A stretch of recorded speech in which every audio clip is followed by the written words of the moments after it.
온전한 11조. 마태복음 23장 13절. 화잇을 진저 외식하는 서기관들과 바리새인들이여, 너희가 박하와 회향과 근체의 11조는 들이되 율법에 더 중한 바 정의와 긍휼과 믿음은 버렸도다. 그러나 이것도 행하고 저것도 버리지 말아야 할지니라. 맹인된 인도자여, 하루살이는 걸러내고 낙타는 삼키는도다.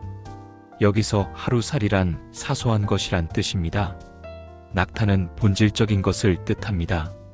11조를 이야기할 때 11조를 어떻게 해야 되는지에 대한 방법론적인 것들은 전부 다 사소한 것들입니다. 그건 본질이 아닙니다. 서기관과 바리새인들은 박하와 회향과 근체의 11조까지도 했다고 합니다. 박하와 회향과 근체란 우리 식으로 이야기하면 집 마당에서 키우는 상추, 깻잎 이런 걸 말씀하는 겁니다. 깻잎을 따서 깻잎의 수만큼 세어서 11조를 했다는 이야기입니다. 왜 이렇게 11조를 했을까요? 말라기 3장 10절에서 온전한 11조 하면 하나님이 하늘의 문을 여시고 쌓을 곳이 없을 만큼 복을 부어주겠다 약속을 하셨습니다. 그러니 이스라엘 백성들이, 특히 서기관과 바리새인들 얼마나 열심히 11조를 했는지를 모릅니다. 11조를 해야만 하늘 문이 열리니까요. 그런데 그렇게 열심히 11조를 해왔는데 하늘 문 열렸나요? 그렇게 정성을 다해 11조를 했는데 당시 이스라엘은 나라를 잃고 로마의 식민지로 살고 있었어요. 그러니 이제 서기관과 바리새인들은 11조가 아니라 대체 온전한 11조는 뭔가 이거 연구해야 되지 않겠습니까? 복 받으려면, 하늘의 문이 열리려면 온전한 11조가 뭔지를 알아야죠.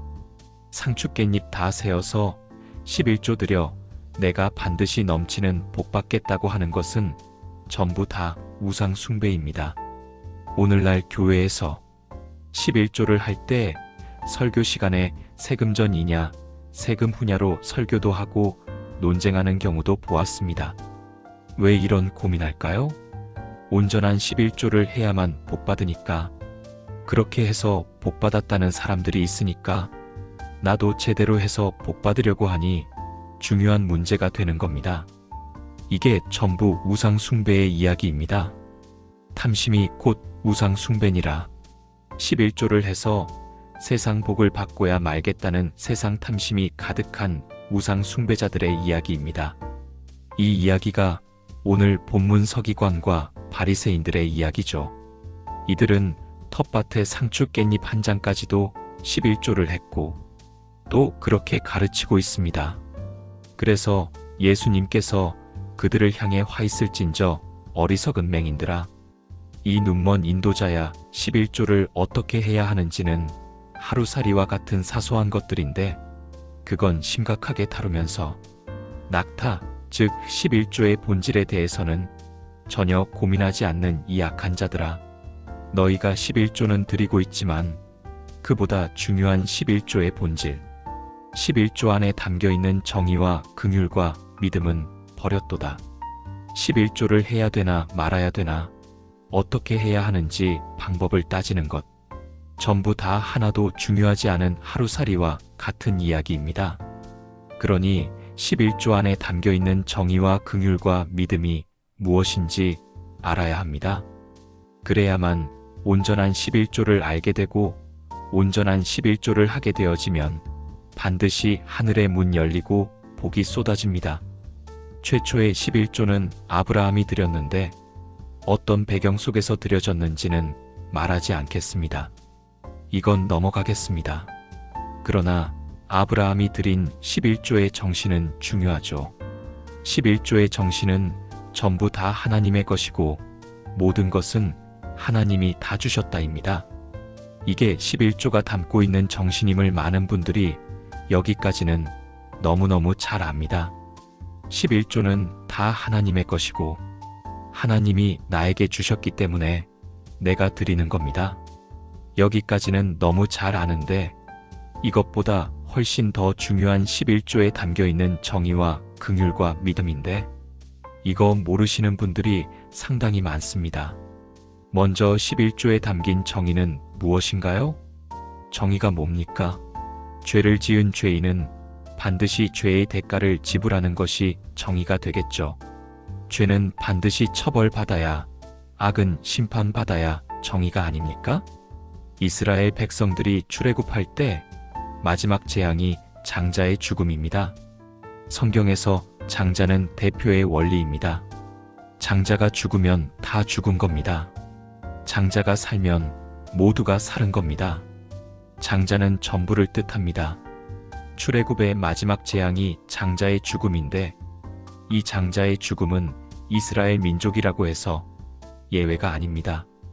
애굽 사람이든 이스라엘 사람이든 이날 모든 장자는 다 죽습니다. 장자가 죽는다는 말은 모두가 다 죽는다는 이야기죠. 이 사건은 아담과 하와의 선악과 사건 이후로 하나님의 장자인 아담의 죄로 인해 아담에게 속한 인생은 전부 다 반드시 죽는다는 뜻입니다. 이게 10번째 재앙입니다.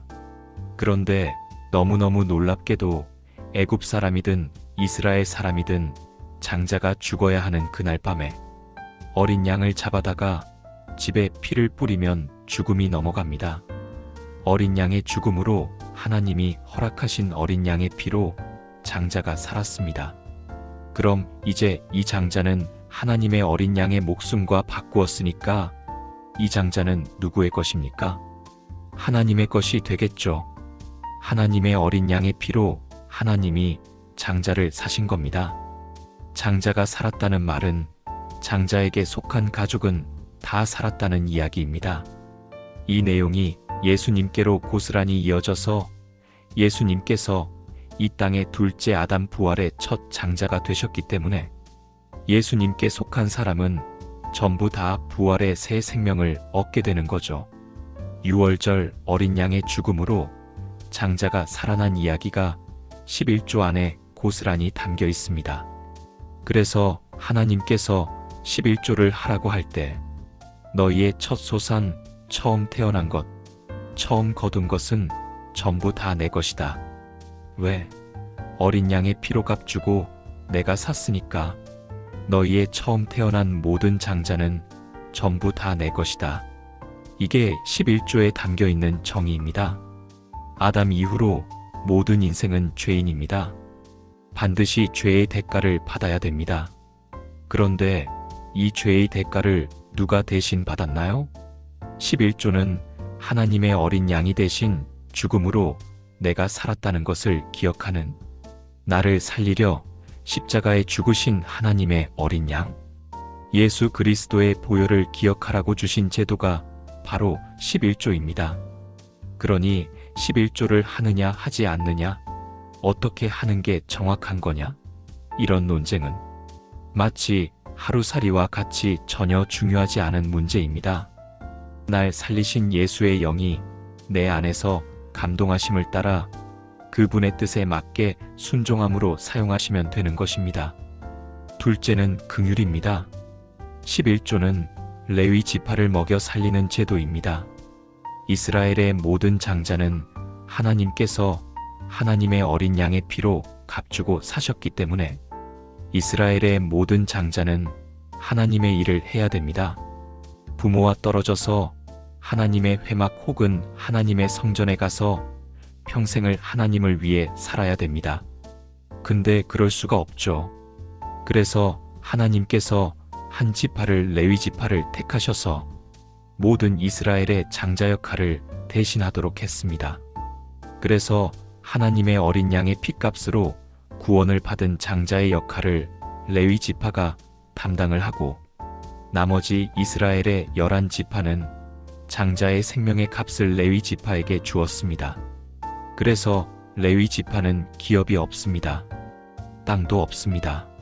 성전에서 일하고 이스라엘 백성들이 주는 11조로 이들이 먹고 살았습니다. 오늘날에는 목사가 레위 지파와 같은 역할을 하죠. 목사는 제사장은 아닙니다. 그러나 마치 레위 지파처럼 교회에서 일하고 생명의 말씀을 준비해서 전하고 예배를 통해 말씀을 듣는 성도는 생명의 값으로 목사를 먹여 살리는 이게 오늘날의 시스템입니다. 그런데 여기서 끝나는 것이 아니라 11조는 레위 지파뿐 아니라 고아와 과부와 나그네도 먹여 살립니다. 이게 핵심입니다. 신명기 14장 28절을 보시면 매해 3년 끝에 그 해 소산의 10분의 1을 다 내어 내 성읍에 저축하여 너희 중에 분깃이나 기업이 없는 레위인과 내 성 중에 거류하는 객과 고아와 과부들이 와서 먹고 배부르게 하라. 그리하면 내 하나님 여호와께서 내 손으로 하는 범사에 내게 복을 주시리라. 11조는 레위인만 먹여 살리는 것이 아니라 고아와 과부와 나그네도 먹여 살리는 하나님의 방법이었습니다. 누가 고아이고 누가 과부이고 누가 나그네입니까? 선악과 사건으로 하나님 아버지로부터 끊어져 버린 저와 여러분이 고아이고 신랑이신 하나님으로부터 쫓겨난 과부이며 본향인 하나님의 동산 에덴에서 쫓겨나 이 세상을 살아가는 저와 여러분이 나그네입니다. 또한 하나님으로부터 끊어진 채 이 땅에서 살아가고 있는 모든 인생이 고아와 과부와 나그네입니다. 마태복음 26장 26절에서 예수님께서 유월절 저녁 제자들에게 떡과 잔을 주시며 받아 먹어라. 이것은 내 몸이라. 이것은 죄사함을 얻게 하려고 흘리는 바 곧 나의 피 언약의 피라고 하시면서 자신의 살과 피를 주심으로 하나님으로부터 끊어져 있는 고아와 과부와 나그네 된 우리를 살리시고 구원하기 위해 십자가에서 화목제물이 되어주신 하나님의 어린 양 예수 그리스도께서 11조에 담겨있는 긍휼입니다. 마지막으로 11조에 담겨있는 믿음이라고 하는 것이 앞서 이야기했던 모든 이야기들의 집합입니다. 고아와 과부와 나그네를 먹여 살리시는 너와 나의 죄를 대신하여 피를 흘리신 하나님의 어린 양이 반드시 오실 것이다. 이 믿음이 신약으로 넘어가면 마라나타, 아멘 주 예수여 어서 오시옵소서. 그래서 11조를 할 때 혹은 11조를 생각할 때마다 우리 주 예수 그리스도 다시 오신다. 이것이 11조에 담겨있는 믿음입니다. 신약 시대에도 11조라는 게 있습니까? 그런 질문은 제발 하지 마십시오. 이거 하루살이 같은 이야기입니다.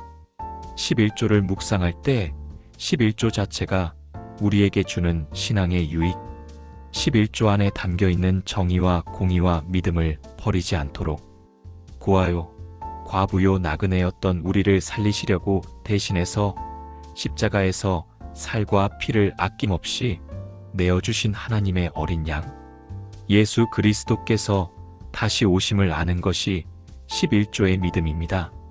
나아가 지금도 하나님과 단절된 채 고아와 과부와 나그네로 살아가는 많은 잃어버린 영혼들과 또 우리 주변의 소외된 이웃들을 돌아보고 살피는 것이 바로 11조의 긍휼입니다.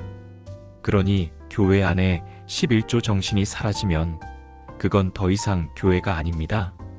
이 온전한 11조를 알면 하늘의 문이 열리고 복이 쏟아집니다. 이 복은 날 구원하신 예수 그리스도 그분이 밝히 보이고 내 안에 오셔서 쌓을 곳이 없도록 부어주시는 하늘의 신령한 은혜와 복이 오늘 이 말씀을 듣는 저와 여러분에게 임하시길 축복합니다.